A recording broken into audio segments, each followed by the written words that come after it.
vou falar um pouquinho do que eu acho nesse caso do terrorismo. Não seria quando tem alguma coisa, tipo, ligado a bomba, a arma de fogo, alguma coisa nesse sentido, ou não é necessariamente essa classificação? Porque normalmente quando a gente ouve terrorismo e tal, é esses atentados que a gente vê normalmente no Oriente Médio, coisas nesse sentido, que são coisas um pouco mais violentas de uma proporção um pouco maior, assim, né? Ou não é isso que classificaria o... Então, esse é um lado, né? O terrorismo, ele tá muito conectado, então, com esses atos surpresa, né? Em que você acaba causando um dano, seja a uma instituição, seja a um grupo de pessoas. Normalmente, a gente está acostumado a utilizar terrorismo nesse contexto, né?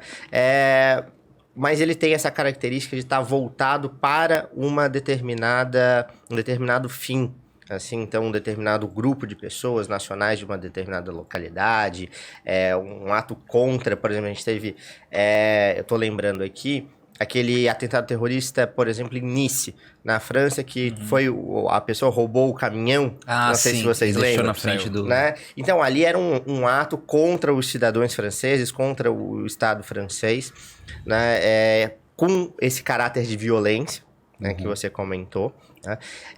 Mas aqui, o principal foco de domingo, ele foi as próprias instituições. Né? Então, você atacou o Supremo Tribunal Federal, o Planalto, né, o Palácio do Planalto.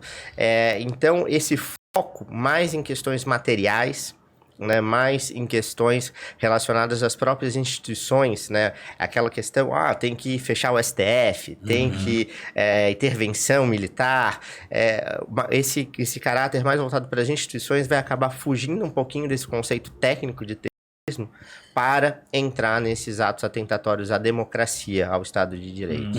E isso é um ato criminoso? Sim, sem dúvida nenhuma.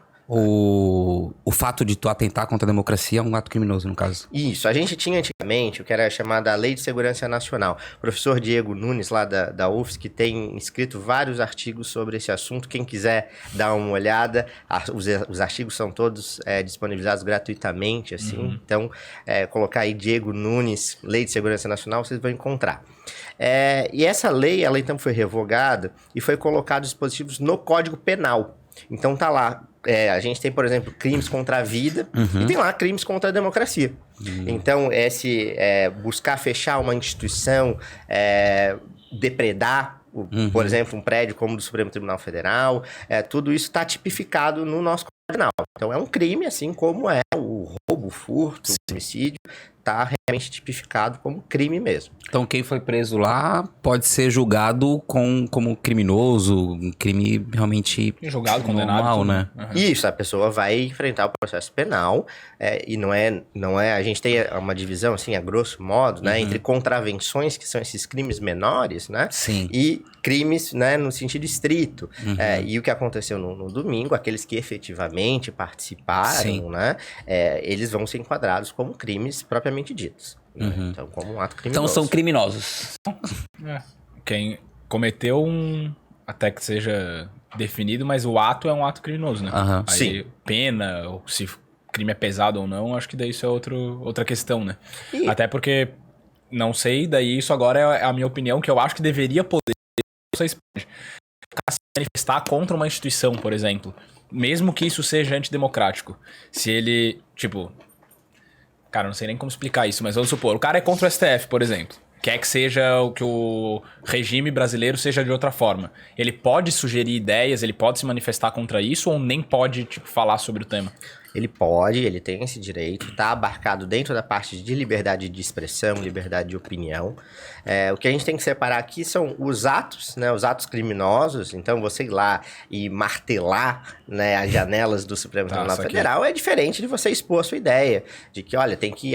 você pode, inclusive, defender que o Supremo tem que ser revisto, que você tem que tirar um ministro de lá, que você deve criar um outro tribunal. Tudo isso está dentro do jogo democrático. Né? Liberdade de opinião, liberdade de expressão. Agora, quando isso passa a ser um ato contra aquela instituição, então você transforma aquela ideia numa ação, aí você passa desse campo da liberdade de expressão para eventuais atos criminosos, dependendo de como se configurar. Por exemplo, fazer uma passeata contra o Supremo Tribunal Federal, não há problema nenhum. Né? O problema é quando eu cria uma ameaça real às instituições, né? A gente vai passar algumas semanas sem que haja julgamentos presenciais no Supremo, porque simplesmente não tem condição. Não tem condição física, a sala está toda depredada.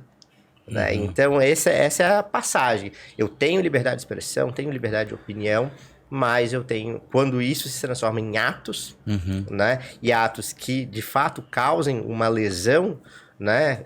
Nesse caso, de domingo até física, né? As instituições, aí a gente deixa o campo da liberdade de expressão e passa a tratar, então, desses atos que, nesse caso, são criminosos.